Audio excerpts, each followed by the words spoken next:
காக்கும் கடவுளான விஷ்ணுவோட ஒரு அவதாரம் தான் ராமாவதாரம். இந்த ராமாவதாரத்தில் ராமர் பிறந்த இடமாக நம்பப்படக்கூடிய இடம் தான் உத்தரப்பிரதேசத்தில் இருக்கக்கூடிய அயோத்தி அப்படின்ற நகரம்.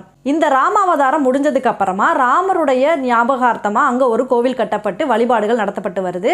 16ஆம் நூற்றாண்டில், அதாவது 1528 முகலாய ஆட்சி காலத்தில் என்ன நடக்குது அப்படின்னா, பாபர் அப்படின்றவர் அங்கே இருக்கக்கூடிய ராமர் கோவிலை இடிச்சிட்டு அங்கே ஒரு மசூதி எழுப்புறாங்க.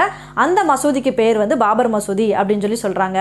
அடுத்து வரும் காலகட்டத்தில் 1992 இந்த பாபர் மசூதியானது வந்து இடிக்கப்படுது. இதனால் பல சர்ச்சைகள் எழுது.